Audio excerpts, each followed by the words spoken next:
Muy buenas, villanos y villanas. Hoy estamos con Rubén Sánchez, portavoz de Facua Consumidores en Acción. Rubén, ¿qué es Facua y cuáles son sus objetivos? ¿Qué tal? Muy buenas. Pues Facua es una organización dedicada a la defensa de los derechos de los consumidores. Nos dedicamos a luchar contra los fraudes y contra los abusos que puede sufrir cualquier consumidor por parte de una empresa, por parte de una administración. Nos dedicamos a pedir que mejoren las leyes, que mejoren los protocolos de control del mercado por parte de los gobiernos, que sancionen a las empresas que incumplen las leyes, que las señalen, es decir, que las administraciones sean transparentes con las compañías que han cometido irregularidades para que los consumidores lo conozcan. Y bueno, en definitiva, intentar que tengamos mayores niveles de protección y que tengamos una mejor regulación y gobiernos que hagan las cosas como corresponde para velar por que se cumplan las leyes y porque se reduzca el índice de fraudes, que lamentablemente es altísimo en España y en el conjunto de la Unión Europea.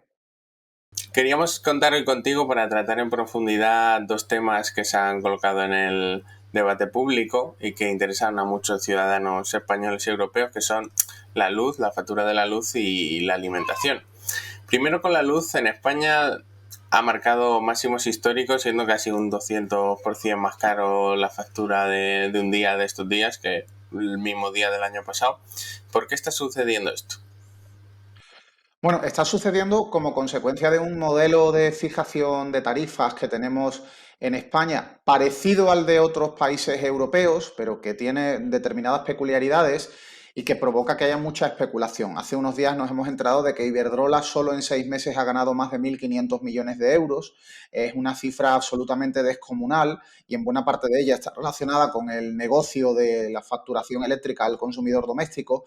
Lo que habría que hacer para evitar coyunturas como esta y como muchísimas que hemos vivido de altísimo precio de la electricidad en España es cambiar las reglas del juego, cambiar la regulación, cambiar el sistema de fijación de precios, la subasta, expulsar a determinadas tecnologías de generación eléctrica de esa subasta porque no tiene ningún sentido que estén, porque son desproporcionadamente caras y el gobierno tendría que ponerle un precio máximo de forma periódica.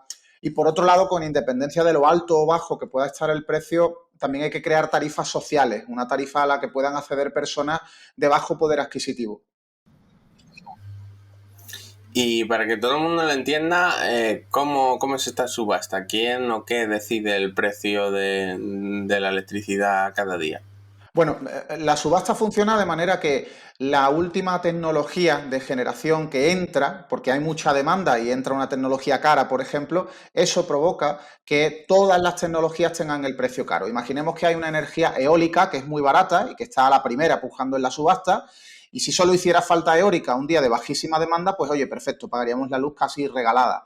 Pero como hay muchísima demanda eléctrica, después de la eólica va entrando otra y otra y otra, y la última, por ejemplo, es el gas, que tiene el precio absolutamente inflado. Pues al final todo se paga a precio de gas. Es como si cuando vamos a un supermercado, cogemos un cartón de leche de 1 litro, cogemos un solomillo de ternera de 1 kilo y cuando vamos a pagar nos dicen que tanto la leche como el solomillo de ternera van a tener el precio del último, del más caro, del solomillo. No tendría ningún sentido. Pues así funciona el mercado eléctrico. Y bueno, el gobierno frente a esta situación ha ido tomando alguna medida, como la bajada del IVA del 21 al 10%, pero no está consiguiendo abaratar la factura. ¿Qué puede hacer la administración para mejorar la situación y qué competencias tiene para remodelar el sistema? Bueno, el gobierno ha bajado el IVA, llevábamos mucho tiempo pidiéndolo, dice que la bajada va a durar solo hasta diciembre, nosotros reclamamos que sea una bajada permanente y que como contrapartida evidentemente se le suban los impuestos a las rentas más altas, a las empresas que más beneficios obtienen para seguir ingresando el dinero que dejamos de ingresar en las arcas del Estado por bajar el IVA, pero eso la consecuencia que ha tenido ha sido amortiguar un poco el incremento de la factura. Una cuarta parte lo ha amortiguado. Por ejemplo, con los datos de los primeros 21 días de julio, un recibo de un usuario medio se habría encarecido en algo más de 30 euros y gracias a la bajada del IVA, pues se ha encarecido en 22, o sea, un impacto amortiguado de 8 euros, 8 euros y medio. Está bien, evidentemente, que no tengamos ahora que pagar el IVA al 21%, sino al 10%, pero desde luego no soluciona el problema. ¿Qué margen tiene el gobierno? ¿Puede el gobierno decir el precio lo pongo yo y decido que ahora todo el mundo paga la electricidad a 5 céntimos por kilovatio hora en lugar de a 20 de media? No, no puede. El gobierno no puede fijar el precio de la luz, no tiene una competencia en ese sentido porque Bruselas, la Comisión Europea, plantea que debemos contar con sistemas de fijación de precios dependientes del mercado, con una subasta como la que existe. Lo que sí puede el gobierno es que no todas las tecnologías dependan de la subasta, que algunas tecnologías de generación estén fuera. Y ahí es donde tiene que incidir el gobierno, tiene que incidir su regulación. Y con esto que dices, ¿por qué no se hace nada en el sentido de... No, no, que sea... Vale, de nuevo. Con esto que dices, ¿por qué desde el gobierno no se está actuando, tocando el problema de fondo? Porque partidos como el PSOE y sobre todo Podemos eran muy beligerantes desde la oposición. ¿Por qué no se está tocando esto y se está excluyendo estas energías que no son rentables? Bueno, eso lo tendría que explicar el gobierno. A nosotros nos preocupa mucho la falta de comunicación que está existiendo entre el gobierno y organizaciones como Facua. No sabemos cuáles son los planes que tienen en el Ejecutivo. Hace falta trasladar a la ciudadanía precisamente qué se pretende hacer a corto y medio plazo. Es cierto que la ministra Teresa Rivera, la ministra de Transición Ecológica, acaba de anunciar que cree que hay que introducir cambios en el modelo de subasta. Es posible que dentro de sus planes esté algo parecido a lo que estamos reclamando, pero no lo ha dicho de forma totalmente clara. Ha habido también declaraciones del ministro de Consumo, Alberto Garzón, que a diferencia de lo que ocurría con Podemos y con Izquierda Unida cuando estaban en la oposición, ha sido mucho más tibio a la hora de hablar de lo que está ocurriendo con la luz e incluso se ha permitido la licencia de decir que están monitorizando el precio y que ya se valorará si en algún momento es necesario tomar nuevas medidas. ¿Cómo que en algún momento sería necesario? Es que es necesario ya ayer y hace meses y hace años. Por tanto, esos cambios de discurso alteran mucho a la ciudadanía, porque proyectan una imagen de que una formación ya no es lo que era, y a lo mejor no es así. A lo mejor ha pecado de prudente, no hay una decisión consensuada en el gobierno y no quiere despejar todavía incógnitas sobre lo que va a ocurrir o no. Hay debate dentro de los dos partidos del gobierno, de las distintas formaciones del gobierno, y no quieren escenificar públicamente conflicto, cosa que, bueno, es decisión evidentemente de los ministros, pero trasladar un mensaje tan tibio como ese es muy peligroso porque lo que proyecta para muchos ciudadanos es que al gobierno no le preocupa lo que está pasando y no considera que haya un incremento de precios tan descomunal como el que al final realmente estamos percibiendo en la factura. Y para entender todo mejor un poco todo este sistema que hace que la factura sea tan cara, ¿de dónde viene este modelo de subasta y cuándo se implanta en España o en Europa? En España viene el modelo de subasta implantado desde la época del gobierno de José María Aznar, del Partido Popular. Es un imperativo de Bruselas, habla de que hay que fijar los precios vía subasta diaria con carácter marginalista, es decir, el último que entra en la subasta es el que marca el precio para todo el sistema. Lo que ocurre es que cada Estado miembro de la Unión Europea lo ha ido implantando de manera distinta y dándole retoques. En Francia, por ejemplo, se ha expulsado alguna tecnología de la subasta para contribuir a que bajara el recibo. En los tiempos de Aznar se hizo trampa y se estableció la subasta, pero el gobierno seguía fijando la tarifa y luego se despachaba con las eléctricas si habíamos pagado de menos o de más. ¿Cuál fue la trampa de Aznar? Que para proyectar públicamente la imagen de que lo estaba haciendo muy bien y de que la liberalización era muy buena, Aznar falsea el precio regulado y lo pone muy bajo. Con lo cual, durante todos los gobiernos de Aznar no decíamos que subía la luz. La luz tenía un precio por debajo de lo que dictaba el mercado, de lo que dictaban las reglas de la subasta que él mismo había aprobado. Eso provocó que se creara lo que se llamaba déficit de tarifa. Si yo tendría que pagar 20 euros por mi factura y en realidad estoy pagando 10, le debo a la eléctrica 10 euros que tendría que acabar pagándole poco a poco. Eso, multiplicándolo por muchos millones o miles de millones de euros, se convirtió en un gran problema para el sistema porque durante muchos años, cuando ya llegó Zapatero, Rajoy, Sánchez, hemos estado pagando tanto el precio de la luz como lo que debíamos por el déficit de tarifa que se empezó a crear con Aznar. Con lo cual se ha incrementado más todavía el recibo una vez que ya se han aplicado realmente las reglas de esa subasta tan peligrosa, tan proclive a fomentar especulación e incremento de precio. Mencionabas antes la carta que escribió Teresa Rivera, la ministra de Transición Ecológica, a la Comisión Europea, hablando de que el sistema debía cambiar. También otros modelos como Francia que dices que utilizan, que es un sistema algo más eficiente. ¿Necesita un país que Europa remodele todo el sistema para poder aplicar cambios o se puede tener un sistema responsable sin que Europa haga estos cambios? Es bueno que Europa haga cambios, es bueno que la Comisión Europea modifique las reglas del juego en el sector eléctrico y todos los Estados miembros tengan ya una serie de protocolos de actuación que puedan abaratar el recibo, pero mientras eso se lleva a cabo, si es que se acaba llevando a cabo, cada Estado miembro puede tomar determinadas resoluciones en materia tarifaria. Y creemos que no vulneraría el marco comunitario si, por ejemplo, en España se saca a la nuclear de la subasta, por poner un ejemplo de las que podrían estar fuera. Bueno, la misma Comisión Europea ha fijado el año 2035 como fecha límite para la venta de gasoil y gasolina a los vehículos. ¿Cómo encaja esta política con mantener un modelo energético que está perjudicando a las renovables? Un poco contradictorio. ¿Y cómo puede ser una economía futura en la que dependemos mucho más de la electricidad si las eléctricas no pierden sus privilegios? Efectivamente, vamos a pasar de ver a las petroleras teniendo enorme poder a que lo tengan las eléctricas y al final tenemos grandes compañías que son a la vez petroleras y eléctricas. Tenemos el ejemplo de Repsol, ¿no? Es peligroso que al final nos encontremos con que todo dependa de la electricidad, que nos olvidemos de la gasolina y el gasoil y nuestros coches sean eléctricos, pero estemos pagando la recarga de nuestros coches a un precio descomunal. Es muy peligroso. Las eléctricas tienen demasiado poder y van a tener mucho más.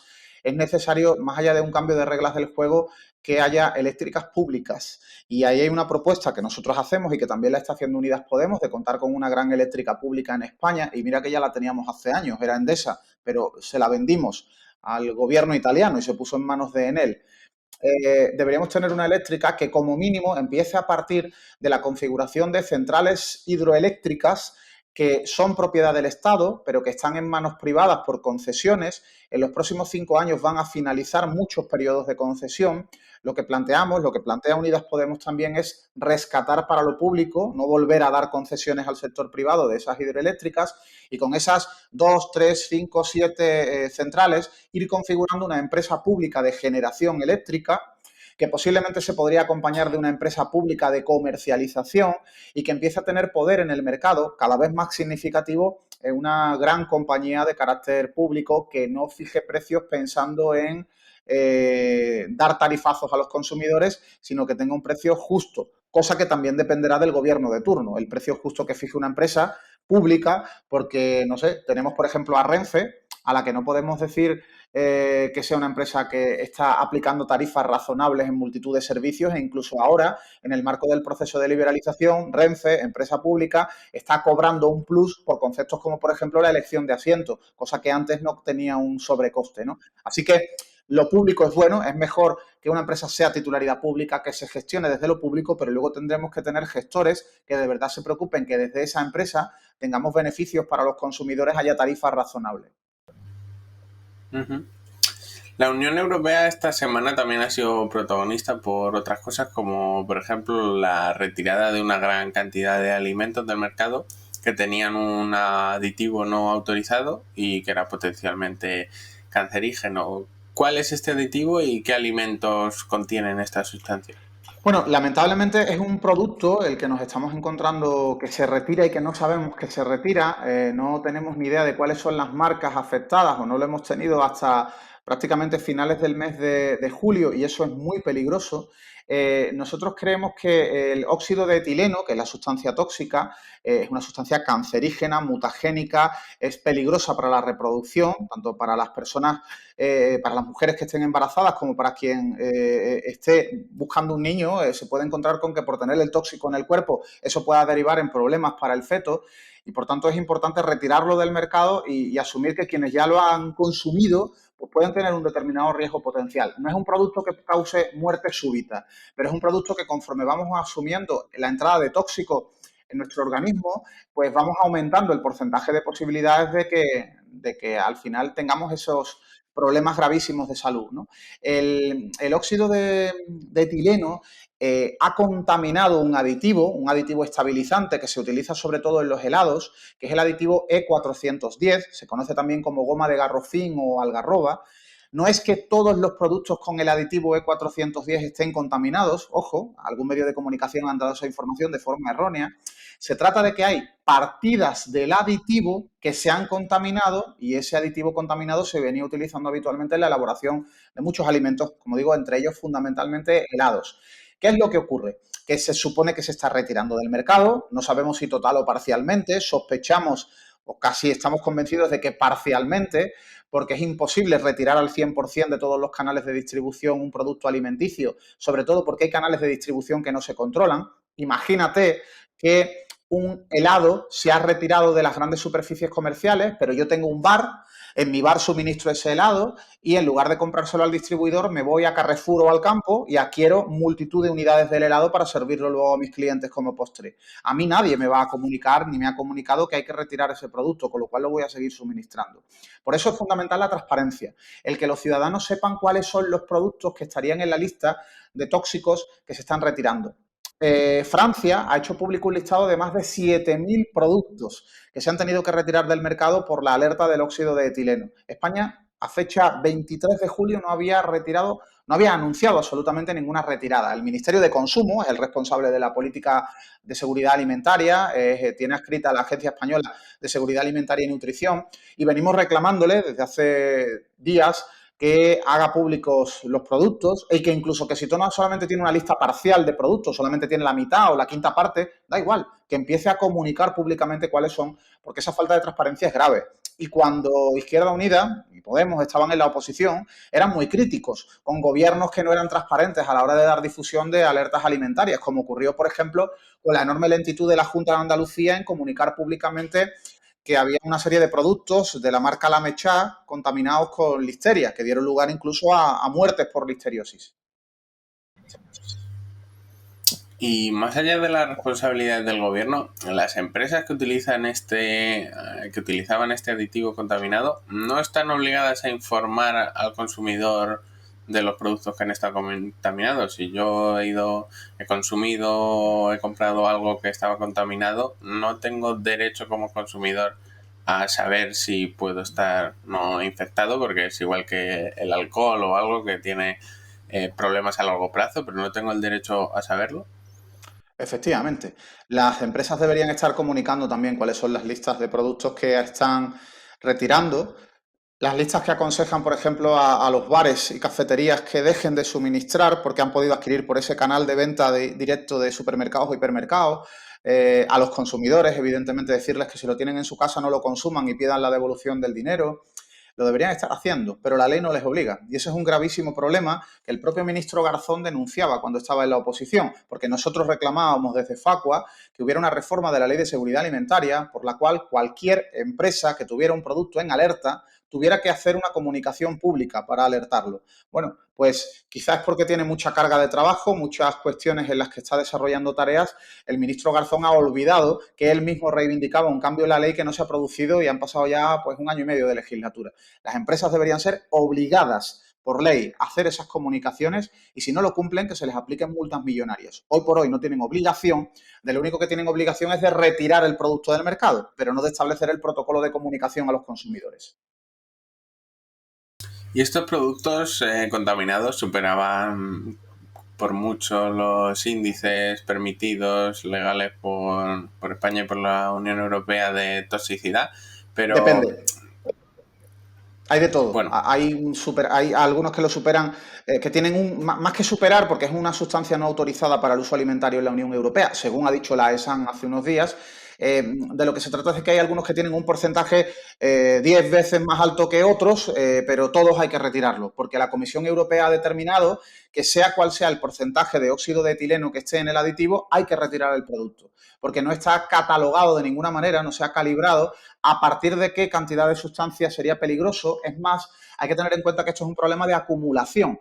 Cuanto más producto ingieres, más acumulas en tu organismo. Por lo tanto, si te comes una cucharada de helado, posiblemente sea inocuo. Si te comes una tarrina entera hoy, otra mañana y otra pasado, posiblemente empieces a tener un mayor ya nivel de riesgo. Y ante esa complejidad, pues lo que se hace es anunciar la orden de retirada total.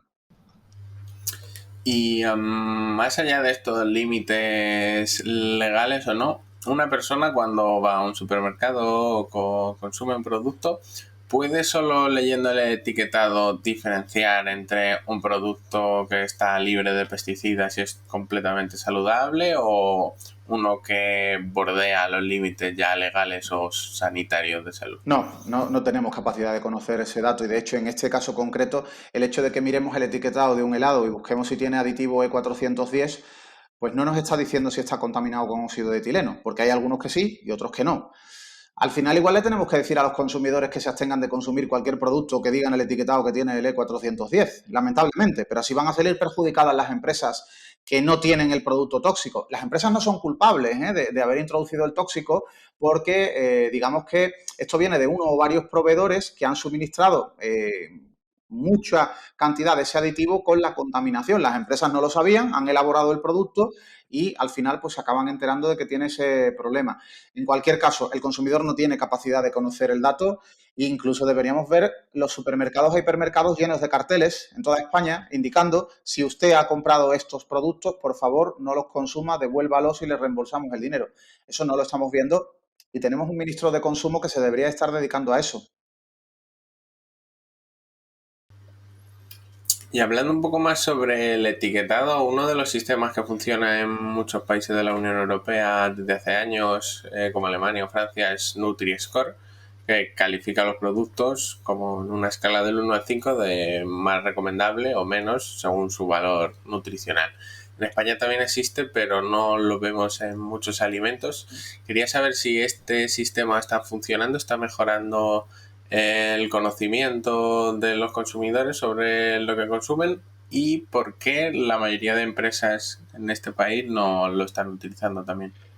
Bueno, hay distintas teorías sobre cómo se tienen que dar alertas en etiquetados de alimentos. En América Latina no se está potenciando tanto Nutri-Score como en Europa. Hay fallos en Nutri-Score. El aceite de oliva es el peor producto del mundo, según Nutri-Score, y no es así. Yo no me bebo un vaso de medio litro de aceite de oliva, no lo consumo así. Por tanto, una cosa es el producto, otra cosa es la forma de consumir el producto. Hay paquetes de cereales que son muy sanos, según Nutri-Score, y un cereal para el desayuno generalmente es una bomba de azúcar, salvo que estemos hablando de determinados cereales, como por ejemplo comer exclusivamente avena, sin edulcorantes, ¿no? Así que Nutri-Score tiene fallos, tiene carencias. Es cierto que hay algunos productos en los que Nutri-Score puede darnos una información interesante, una información que aporta, pero a la vez, si nos dejamos guiar por el semaforito continuamente, acabaremos comprando productos que no son buenos para la salud si los consumimos de forma habitual o en exceso, y Nutri-Score nos estará diciendo que es una maravilla, con lo cual mucha gente puede pensar, oye, pues yo voy a basar mi dieta en comer cereales para el desayuno porque Nutri-Score me dice que esto es buenísimo. Y bueno, luego tendremos los problemas que tendremos. Bueno, que está claro que queda mucho por recorrer, pero sí es cierto que estamos como sociedad un poco más concienciados sobre lo que consumimos y cómo puede influir en nuestra salud o en nuestro entorno. Sin embargo, en las últimas semanas hemos visto como un tema que está en la agenda política europea y española, que es la reducción del consumo de carne, ha sido un tema muy controvertido incluso entre socios de gobierno. Quería preguntar, ¿estamos en el mismo de derecho de reclamar alimentos saludables que de reclamar comer o consumir lo que queramos libremente? Bueno, también podemos reclamar el derecho a inyectarnos heroína y suicidarnos, podemos reclamar el derecho a muchas cosas. El problema es que hay que partir de la idea de que un gobierno se tiene que preocupar por fomentar hábitos saludables entre los ciudadanos, entre otras cosas por la preocupación de un gobierno de que no muera gente, de que no haya enfermos de diabetes, de que no haya gente con el colesterol muy alto, de no haya gente infartada como consecuencia de su alimentación. Es bueno que un gobierno se preocupe por eso, igual que es bueno que un gobierno se preocupe por desarrollar campañas para prevenir el tabaquismo, etcétera. Claro, cuando de repente un medio de comunicación, un pseudo periodista, un político demagogo se dedica a decir me están limitando la libertad, pues lo que está haciendo es una auténtica estupidez con el único afán de destruir, no está aportando absolutamente nada al debate, no está aportando nada a la ciudadanía, no le preocupa para nada la salud de los ciudadanos cuando critica que Garzón diga que es bueno limitar el consumo de carne, como cualquier experto en nutrición diría.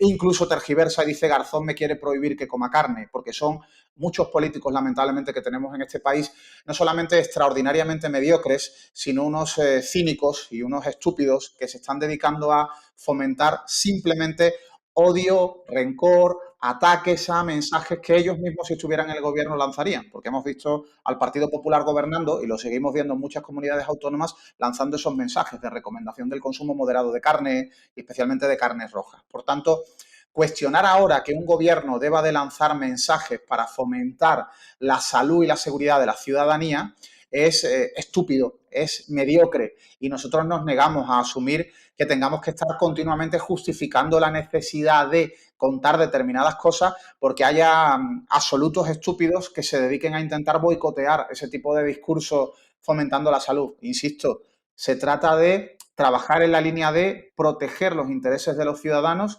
garantizando que las empresas sean responsables, cumplan las leyes, pero también garantizando que los consumidores tengan cierta formación, máxime teniendo en cuenta que el discurso de la sociedad de consumo, el discurso de muchas empresas, no está orientado precisamente a ayudarnos a tener pautas de consumo responsables. Eso a multitud de multinacionales les da igual que nos muramos o que tengamos enfermedades, lo que les preocupa sencillamente es que compremos y consumamos.